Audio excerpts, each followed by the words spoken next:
al 10, versos 5 al 10. Estamos llegando ya, finalizando estos últimos dos capítulos de Santiago en las siguientes semanas. Ahora, la semana pasada, si usted recuerda,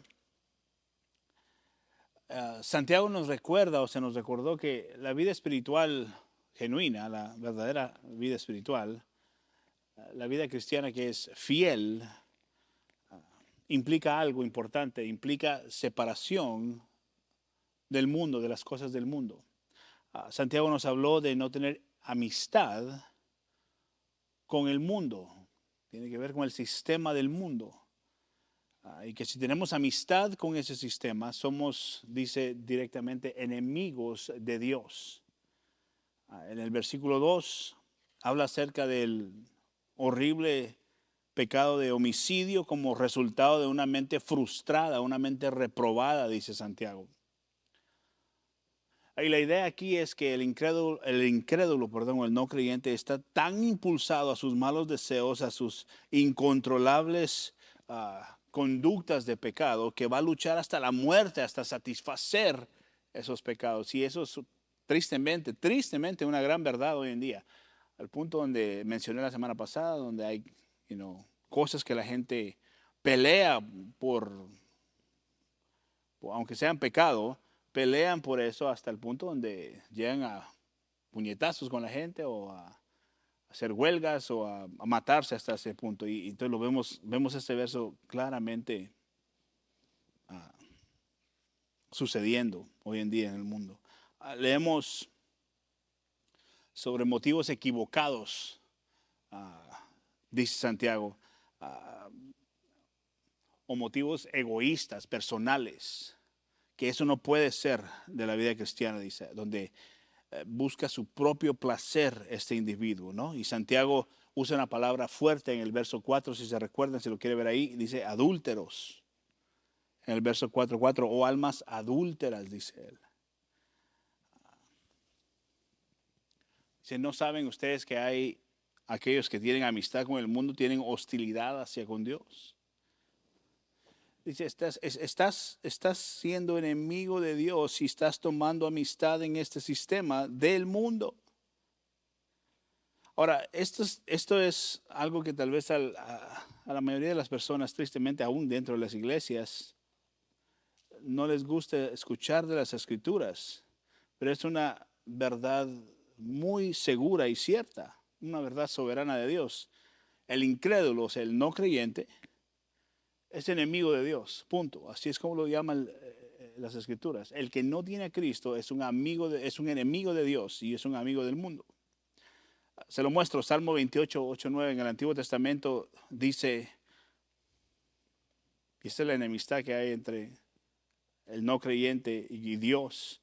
El Señor es la fuerza de su pueblo, dice Salmo 28, 8 y 9. El Señor es la fuerza de su pueblo y Él es defensa salvadora de su ungido, dice.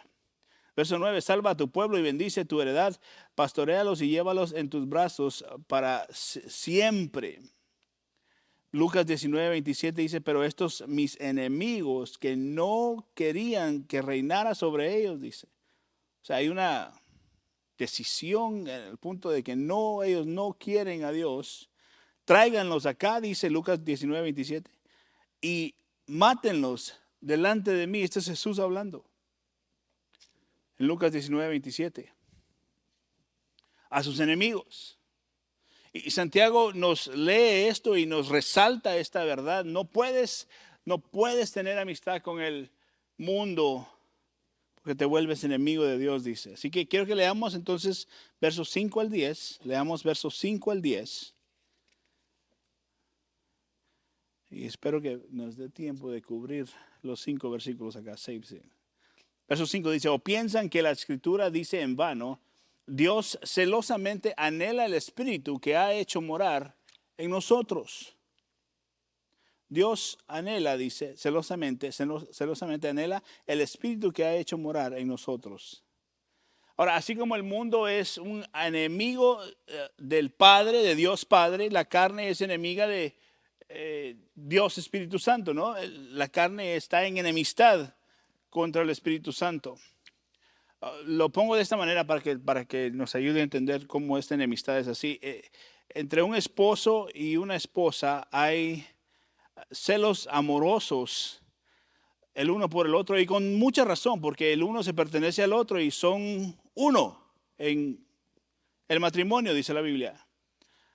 Y aquí se está refiriendo a que el Espíritu de Dios nos guarda celosamente y guarda celosamente nuestra relación con Dios. El Espíritu Santo, obvio, se entristece cuando pecamos contra el amor de Dios. La persona que vive deseando complacer su vieja naturaleza, esa persona está directamente en guerra con Dios, en constante conflicto con Dios. Santiago dice, es un enemigo de Dios.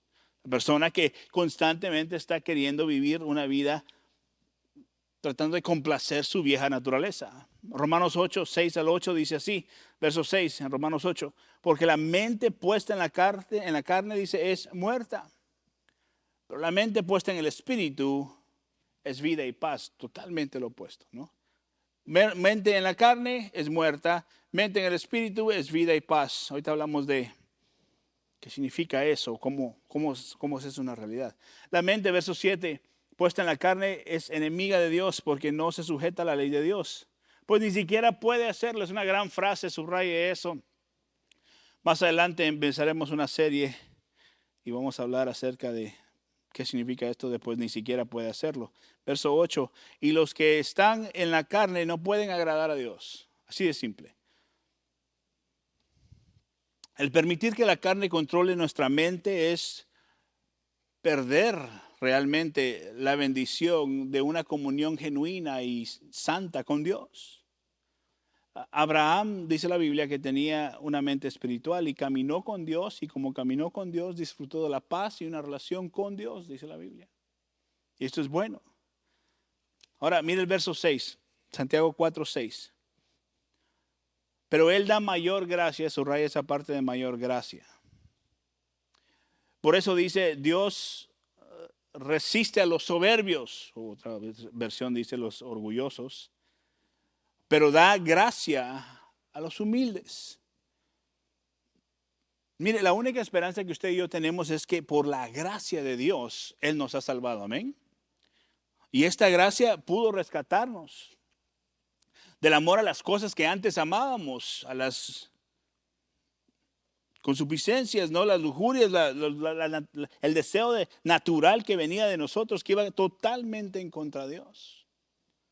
La gracia de Dios, por eso dice el verso, es mayor que estas cosas. Y pudo, ¿qué? Salvarnos de nuestros pecados. Es mayor que Satanás, que cualquier influencia de Satanás. Esta gracia nos saca de ese pecado. Romanos 5, 20 nos ayuda a entender esto. 20, 21, Romanos 5, 20, 21 dice, verso 20, la ley se introdujo para que abundara la transgresión. Pero donde el pecado abundó, dice, ¿qué dice? Sobreabundó la gracia.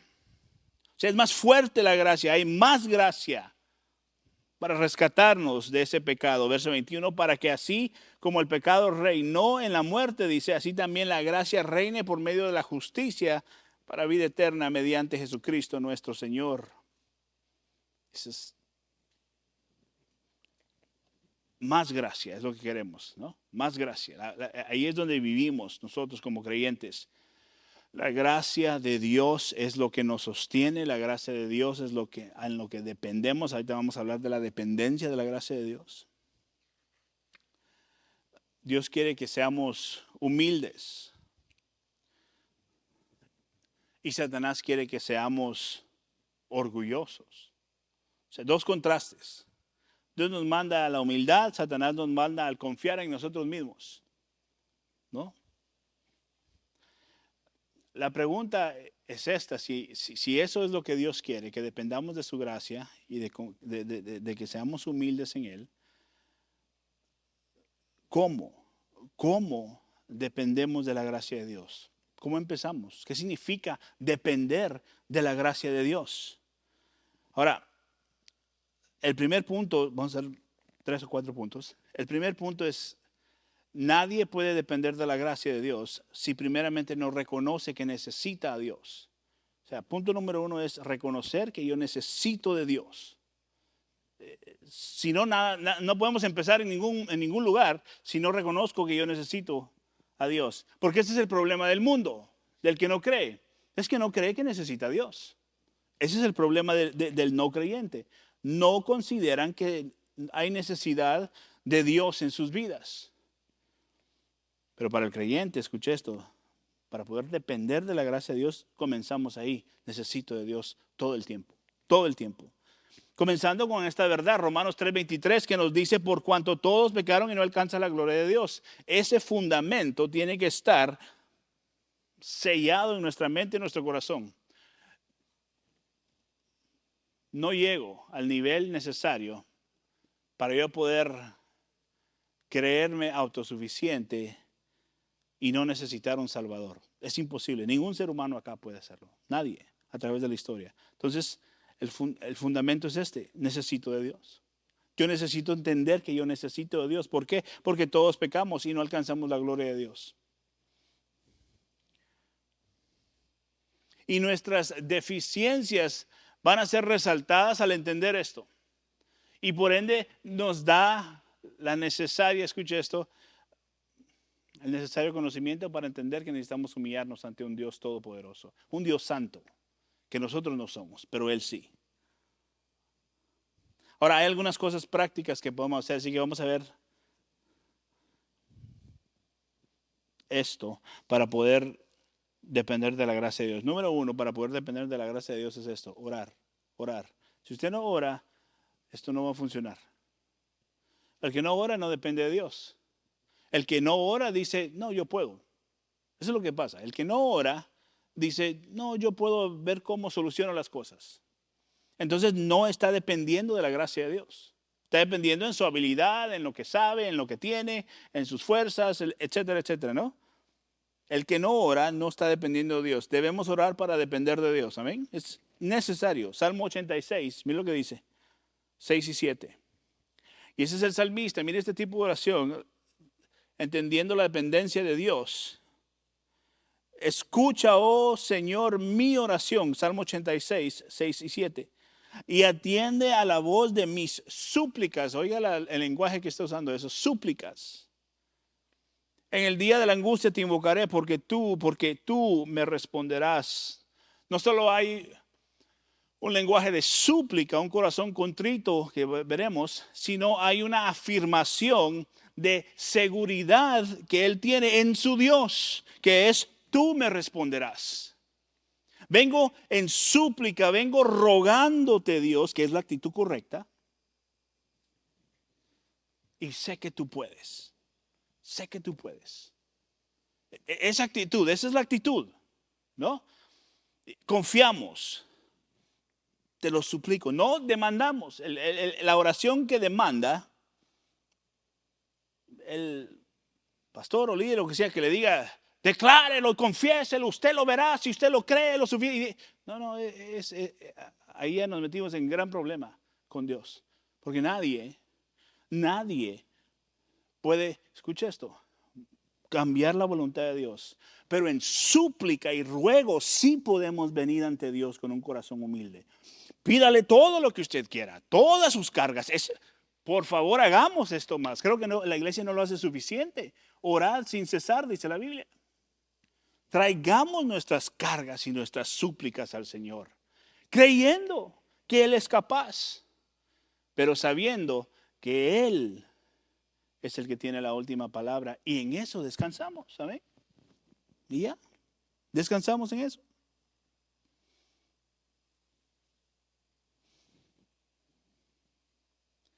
¿En qué verso estamos aquí? Verso 87, 86, 7. En el día de la angustia te invocaré, porque tú me responderás y Él tiene una seguridad de lo que Dios va a hacer. No en Él, sino en que Dios puede. Así que número uno es orar. ¿Cómo dependemos de la gracia de Dios? Orando primeramente. Número dos, escuche esto, estudiando la palabra de Dios, meditando en sus promesas, meditando en sus mandamientos. Es necesario en conocer más a Dios, en comprender sus promesas, sus mandatos, ¿Y cómo podemos glorificar a Dios? Se encuentra en su palabra. Orando, meditando en su palabra.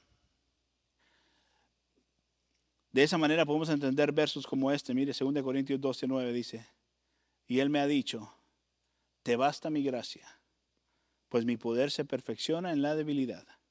Por tanto, con muchísimo gusto me gloriaré más bien en mis debilidades, para que el poder de Cristo more en mí. Te basta mi gracia, dice. ¿Recuerdan Pablo? Señor, quita de mí este aguijón, quita de mí esto, 3 veces. Y la respuesta del Señor es, bástate mi gracia, suficiente con eso. Todos nosotros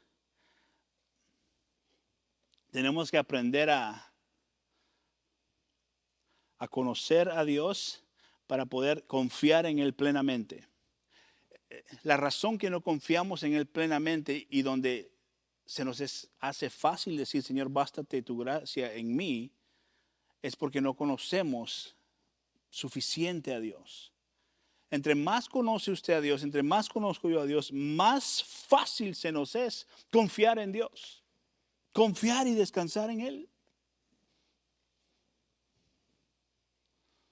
Número 3, si deseamos depender de la gracia de Dios, tenemos que confesar nuestros pecados. Confesar nuestros pecados. Pero ya soy cristiano, pastor. La vida del cristiano es una vida de confesión continua.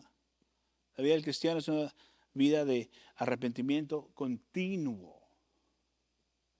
Entonces, número 1, oramos. Número 2, conocemos, meditamos en la palabra de Dios, conocemos a Dios. Número 3, confesamos nuestros pecados continuamente. Venimos delante de Dios. Mire, y esto va a suceder entre más conocemos a Dios, más tiempo pasamos con Dios en oración, más usted se va a arrepentir. Porque nos damos cuenta que Él es un Dios santo y nosotros no somos así. Y entonces estamos constantemente conscientes de que necesitamos de su perdón. Primera de Juan 1:9, dice así. Primera de Juan 1:9 dice, si confesamos nuestros pecados, Él es fiel, dice, y justo para perdonarnos los pecados y para limpiarnos de toda maldad. Esto es continuamente. Esto siempre, el cristiano siempre está orando para arrepentirse. Ahora, detrás de todo esto viene una característica que eventualmente va a resaltar al conocer más a Dios, al orar más al Señor, al confesar nuestros pecados, y es la humildad. Entre más nosotros nos metemos con el Señor en esta manera, escucha esto, ¿para qué? Para depender de la gracia de Dios, más vamos a reconocer que tenemos que humillarnos ante Dios. Mire la segunda parte de ahí del verso 6 de Santiago 4:6. Dice, Dios resiste a los soberbios, o sea, a los orgullosos, Dios los resiste. ¿Qué es resistir a alguien? No tolerar a alguien.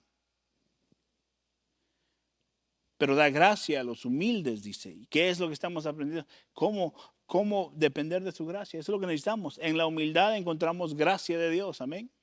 En la humildad encontramos gracia de Dios. Y todas estas cosas son útiles, son necesarias para poder depender de la gracia de Dios. Debemos vivir por fe. Esto va a causar que vivamos por fe, esto va a causar que sirvamos a los demás, esto va a causar que seamos partícipes en nuestra iglesia local, esto va a causar que vivamos una vida de adoración con acción de gracias, con gratitud. Esto es el resultado, el fruto de estas cosas. O sea, una vez más, lo mismo de la semana pasada, intencionalismo, ¿no? Somos intencionales en nuestra relación con Dios. A medida que usted, escuche esto, crece en la dependencia de la gracia de Dios, va usted a descubrir que el Señor lo fortalece. Va usted a descubrir que el Señor lo ama. Aún más importante también usted va a descubrir que la provisión de Dios lo sostendrá de una u otra forma en las altas y los bajones de esta vida. Amén. Verso 7. Ahí regresa a Santiago, pensando en Marcos ya. Santiago 4:7. Por tanto, dice, mire el verso, sométanse, dice, perdón, a Dios. Por tanto, sométanse a Dios. Todo lo que nos está diciendo, ¿ok? Y ahora dice, este es un mandato, sométete a Dios. Resistan pues al diablo y huirá de ustedes. La palabra someterse se usaba en esos días para referirse a los soldados que estaban bajo la autoridad de sus comandantes. El Nuevo Testamento se refiere a muchas diferentes cosas. En sumisión al gobierno, habla en Romanos capítulo 13, verso 1, o sea, el de someterse a las autoridades. La sumisión de la iglesia a Cristo Jesús es vista en Efesios capítulo 5, verso 24. En Tito 2:9 y Primera de Pedro 2:18 habla de los sirvientes o los esclavos de humillarse y someterse a sus amos, dice. Entonces la palabra se utiliza en muchas maneras, pero Santiago aquí está utilizando y describiendo esta palabra de sumisión voluntaria a la autoridad de Dios. Usted se somete a la autoridad de Dios. Ahora la pregunta es esta. ¿Está usted sometido a la autoridad de Dios? ¿Cuál es la autoridad de Dios sobre su vida? Su palabra. Su palabra. Ahí es donde usted comienza. ¿Está usted sometido a la autoridad de Dios, la cual Él nos ha dejado? Mire, un creyente humilde va a mostrar su lealtad a Dios. ¿En qué? En obedecer sus mandamientos y seguir el liderazgo de Dios que es puesto ante nosotros a través de su palabra. Mateo 10:38 dice así, y el que no toma su cruz y sigue en pos de mí, dice, y el que no toma su cruz y sigue en pos de mí, no es digno de mí, dice Jesús. No es digno de mí.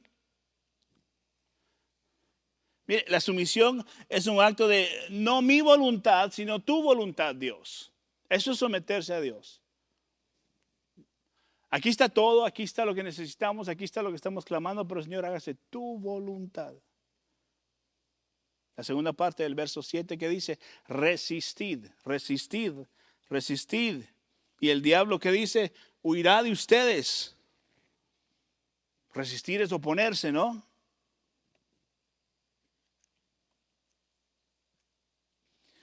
Hay algo que es una verdad completa. Dos cosas, rápidamente. Una cosa es esta. Toda persona está bajo el señorío de nuestro Señor Jesucristo o de Satanás. De alguno de los dos. No hay otros, no hay más equipos. Hay el equipo de Dios y el equipo del diablo. Toda persona en el mundo está o en el equipo de Dios o en el equipo del diablo. No hay uno que casi es cristiano. Viera qué buena gente. Casi es cristiano esa persona. No hay casi es cristiano. O es de Dios o no es de Dios. Hay muchísimos buenos en el infierno. Mucha gente buena, amable, cordial, que hace muchos favores y ayudan a muchos. Pero sin Cristo, eso no tiene valor. Eso no tiene valor. Tendrá valor en su momento acá, pero en la eternidad no resuena sus nombres. Lejos de Dios. Toda persona está bajo el señorío o de Jesucristo o de Satanás. Primera de Juan 3:8 dice lo siguiente. El que practica el pecado, dice, es del diablo. Porque el diablo, ha pecado desde el principio. El Hijo de Dios se manifestó con este propósito, para destruir las obras del diablo. Mateo 12:30 dice, el que no está a favor mío, este es Jesús hablando, está, ¿qué dice? Contra mí. Y el que no recoge a mi lado, desparrama. El que no está a favor mío, dice Jesús, está en contra de mí. Toda persona que es salva, que por su gracia ha recibido el regalo de la salvación, tiene su alianza con Dios. Usted está en el equipo de Jesucristo. Y va a descubrir que cuando usted está en el equipo de Dios, aunque las cosas se pongan difíciles, Satanás está derrotado y va a huir. ¿Quiere saber cómo resiste usted al diablo? Aquí está el secreto, no secreto, porque no es secreto. Es sometiéndose a Dios. Punto. No es venir, Señor, declaro Satanás fuera de aquí y echando cosas en la casa y limpiando no sé qué y echándole aceite a los pañuelos. No, no. La manera de resistir al diablo es someterse a la voluntad de Dios. Punto. Punto. Así es como nosotros vivimos una vida cristiana. Que venga lo que venga, usted está en Cristo Jesús perseverando en todas estas cosas. En el orar, en el pasar tiempo con Dios en las Escrituras, en el conocer a Dios, en el humillarse ante el Señor, en el buscar de su presencia. Todas esas cosas son parte de lo que ya estamos haciendo. Y el momento que la prueba, la circunstancia viene, usted está con Cristo y Satanás, escuche esto, huirá. Se lo muestro, verso 8, rápidamente, Santiago 4:8. Acérquense a Dios, dice, verso 8, y mira lo que dice, y Él se acercará a ustedes. Usted se pasa con Dios, vive con Dios, se somete a la voluntad de Dios, usted estudia a Dios en las Escrituras, usted ora, habla con Dios, escuche esto, y dice, si usted se acerca a Él, dice que Él se acerca a usted. ¿Qué cree usted que va a hacer Satanás si el Señor se acerca a usted? Huirá de usted, dice. La clave para que Satanás huya es esa. Someternos a la voluntad de Dios. Someternos a Dios. Es clara la Escritura. Pasa tiempo con Dios. Tiene una relación buena con Dios, constante con Dios, genuina con Dios. Dice la segunda parte del verso 8, limpien sus manos, pecadores, y ustedes de doble ánimo, dice, purifiquen sus corazones. Dios, mire, bondadosamente se acerca a nosotros. El Dios creador de todas las cosas se acerca a usted y a mí. Mire, Él no nos comparte con nadie. Le pertenecemos a Él, Él quiere control completo. No quiere control los domingos, no quiere control los miércoles, quiere control de nuestra vida completa. Somos de Él, punto. Y el cristiano de doble ánimo nunca va a poder acercarse a Dios correctamente y confiar en Dios correctamente. Un día está acá, otro día está acá, una semana está acá, dependiendo cómo le fue en el trabajo, etcétera, etcétera. ¿Y qué sucede? Eso es inconstancia, un cristiano de doble ánimo.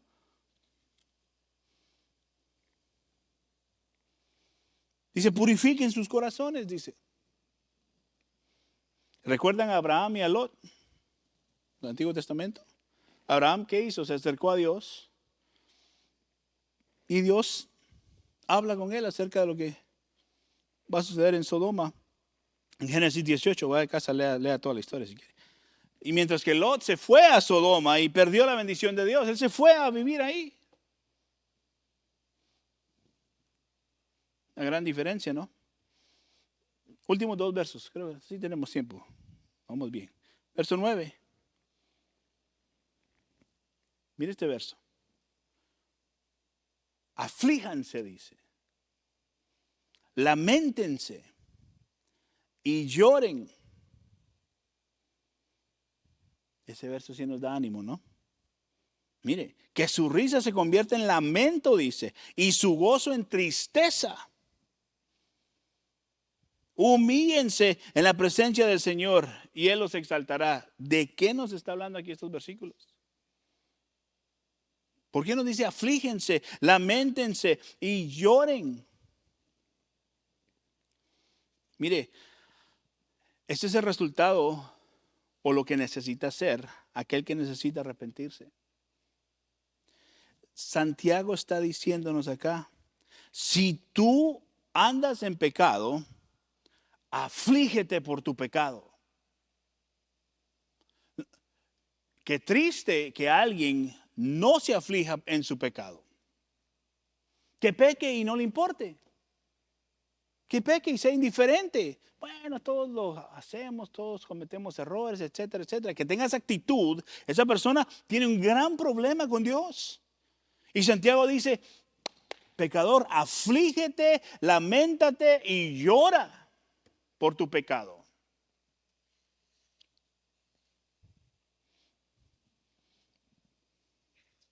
Mira, el llorar ahí nos recuerda de lo que habla en Salmo 51:17, ¿no? Donde, mira lo que dice, los sacrificios de Dios son un espíritu contrito, el corazón contrito, humillado, oh Dios, no despreciarás. Ese corazón está quebrantado ante Dios por su pecado. No puede estar en la presencia de Dios. Dice, Señor, ten piedad y misericordia de mí por lo que he hecho. Perdóname. Esa actitud es la que Santiago está diciendo que tenemos que tener nosotros acá. El duelo, escuche esto, es la respuesta del corazón. La evidencia de que usted es un verdadero creyente es su relación con el pecado. ¿Ha cambiado? ¿O es la misma? ¿Ha cambiado su relación con el pecado o es la misma? O sea, ¿lidiamos con el pecado como que nada? ¿O hacemos énfasis, reconocemos nuestro pecado y nos arrepentimos y corremos de él? Necesitamos estar verdaderamente quebrantados por nuestro pecado. Marcos 14:72 dice, usted va a recordar esa historia porque la acabamos de leer los domingos. Al instante un gallo cantó por segunda vez. Entonces Pedro recordó lo que Jesús le había dicho. Antes que el gallo cante 2 veces, me negarás 3 veces, le dijo. Y se echó a llorar. ¿Qué quiere decir eso? En agonía. Él agonizó por su pecado. Lloró por su pecado. ¿Y qué fue lo que sucedió? Más adelante leemos, ¿no? Cuando Jesús se les presenta en la playa y está cocinándoles desayuno ahí. Y él ve y reconoce que es Jesús, se tira del barco, dice, y va y pide misericordia y perdón a Dios. Era un llanto genuino de arrepentimiento el de Pedro, no como el de Judas.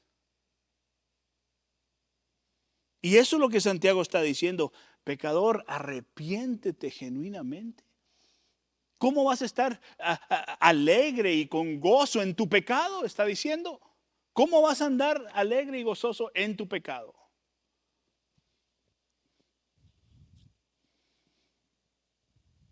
Verso 10 dice, humíllense en la presencia del Señor y Él los exaltará. Este simplemente es un verso que nos recuerda que la humildad es el camino hacia el favor de Dios en nuestras vidas. La humildad es, mire, porque dice que hay una recompensa. Dice que Él nos exaltará, dice.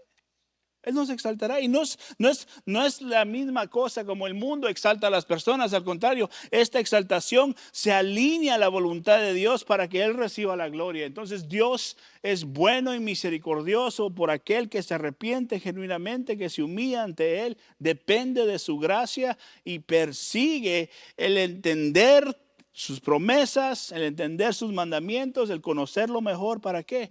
Para vivir una vida agradable ante Dios.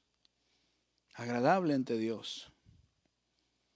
Y ahí es donde Dios nos quiere. Y Santiago nos está recordando una y otra vez, como le dije, regresamos al tema de todo el libro, ¿no? Donde él está. Así es como vives la vida cristiana. Así es como vives la vida cristiana. Ahora que eres esto, así es como vives la vida cristiana.